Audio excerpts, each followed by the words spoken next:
Hey guys, welcome back to the movie summary. Beginning of the movie, we see Boston International Airport, where an animator named Clay was trying to call his family. His phone's battery ran out, so he called his wife from the landline. Then suddenly many people at the airport started screaming horrifyingly in pain, and their phones were still on their ears. A terrible sound was piercing their ears, and within a few moments saliva started coming out of their mouths, and they all suddenly turned into zombies. Then they attacked the remaining people and there was chaos all around. People went completely crazy and started knocking each other down, and the girl who had called the police has now also become a zombie. Clay saw the restaurant's cook come close to him, brutally killing everyone with his knife. So Clay tried to avoid that with his portfolio. Then some guards came there and started shooting the zombies. Clay realized that all the people who talked on the phone were zombies. That's why he refused to let the guards listen to the phone. At the same time, two airplanes collided with each other outside and crashed into the building with a huge bang. Clay immediately ran to the basement, but there he was attacked by two zombies. Then two men came out of the train and saved Clay and brought him to the train. Train driver Tom said that all the trains were stopped. So they would have to walk through the tunnel, but everyone was very scared. So only Tom, Clay, and Mike went through the tunnel. After a while they saw a light where some people were standing, but before they could reach them, a zombie attacked them and killed Mike. Hearing this, the zombies standing outside also ran towards them. Tom and Clay quickly ran up the stairs. A zombie was chasing them very fast, but Tom and Clay somehow reached the top and closed the door with a bang.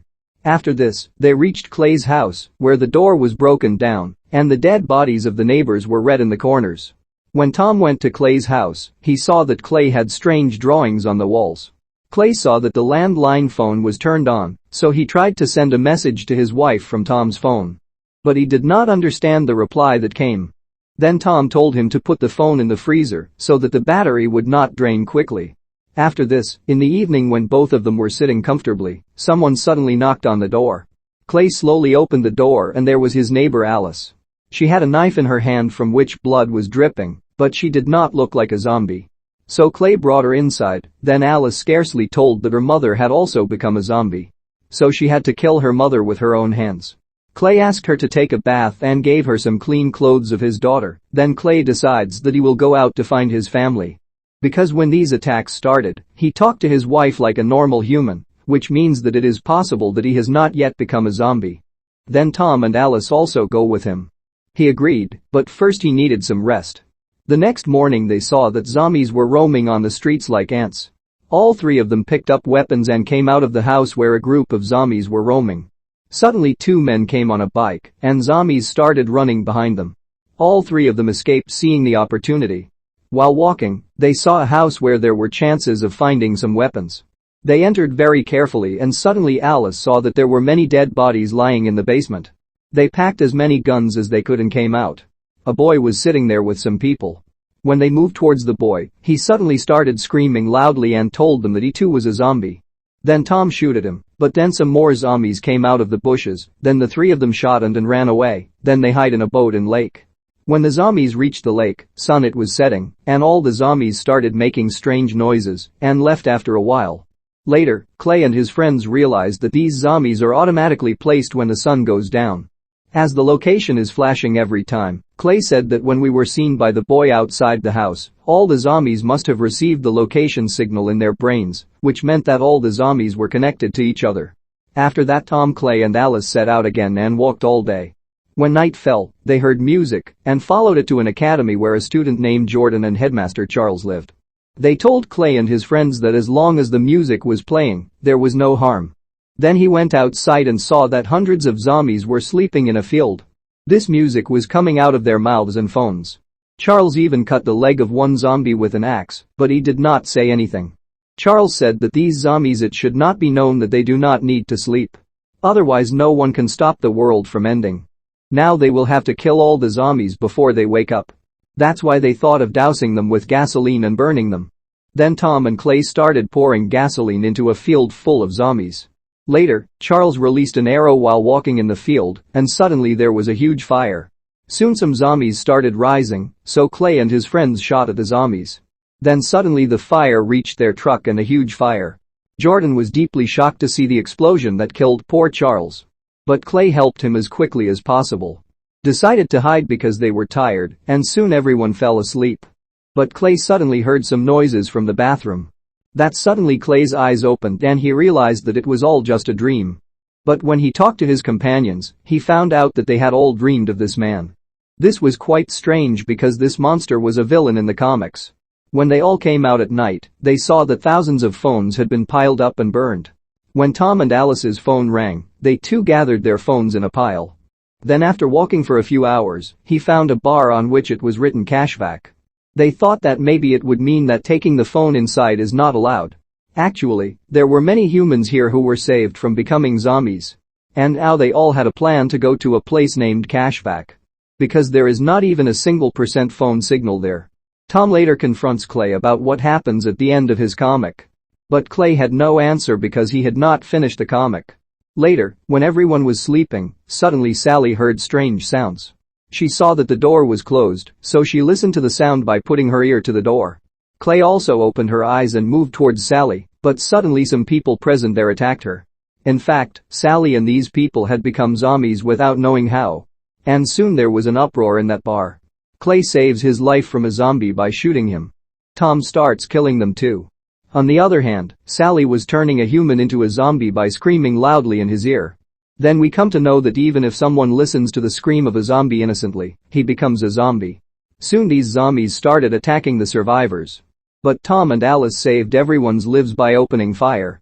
Eventually Alice finished Sally by hitting her head. But everyone saw that Alice was badly injured by the zombies' attack. So they brought her out into the sunlight where she died. After burying her, Tom, Clay and Charlton set out on a new journey. But they did not know that the monster from the dream was keeping an eye on them. A few hours later they found a camp where people named Ray and Dennis were. He told that he has been to Cashback, but last year itself a phone tower was installed there. So there is no point in going there now. It was later revealed that Ray and Dennis had also had the same dream about the monster. They all speculated that perhaps killing the monster would eliminate all the zombies. Then Clay saw that they had tied up a zombie and found out that it was Dennis's brother. As soon as the zombies approach them, it starts screaming, which alerts Dennis and Ray. Then suddenly Zombie started saying in the voice of Clay's son. He says, "Dad, will you please come home?" When Clay went near him, he said in a child's voice, "Hi Dad." Then Tom immediately shot him so that his location would not be known to the other zombies. But when Ray went after him, he told that he is seeing that dream monster every time he wakes up. And now he is fed up of this life. Now he could not wait any longer, so he gave Clay a phone number. And told him to call this number written on the slip when the right time came. Then suddenly a bomb exploded there, killing Ray. After some time the remaining people reached Clay's house. There was no one inside, but his son had written on the fridge that his mother had become a zombie. So he was going to Cashback. Clay got angry and broke some things. Later when he went to the storeroom, he was suddenly attacked by the monster from his dream. Clay was very weak compared to his strength. But at the right time Tom came and finished Demon. But when the cloth was removed from Zombie's body, Clay saw that it was not a monster but his wife. Due to which he got quite a shock. Later, Clay thought of calling the number given by Ray. And there Tom saw that the truck was full of bombs. This probably meant that all the bombs would explode with the number written on the slip. Then Clay decided to go to Cashback alone. Because he wanted to find his son at any cost. He gave Tom, Denise and Jordan the keys to his wife's car and asked them to go to Canada. Then he also gave Jordan spray paint so that he could paint the letters of his name on the road. Seeing this, Clay will be able to reach them later. Finally, after saying goodbye to everyone, Clay left in the truck. When he reached Cashback, he saw that thousands of zombies were circling the tower. Clay kept moving forward, shouting at them, and finally he came face to face with the monster. He also rammed his truck on the demon and after coming out, fired blindly at him. Unknown to him, when he heard his son's voice, he madly entered into the group of zombies. But it was impossible for him to find his son among so many dead bodies. Finally he took out Ray's phone and got ready to explode. But then suddenly his son appeared in front of him. Clay immediately hugged him, but now all the zombies and monsters started screaming in a very terrible voice. When Clay's son also joined in, Clay closed his eyes and set off an explosion, which completely destroyed the phone tower. After some time, Clay and his son were heading towards Canada with the help of letters written by Jordan. But this was a dream. Actually, Clay was circling the tower after joining the zombie horde. This is how this movie ends. I'm working hard to make these videos, it's my humble request to subscribe my channel.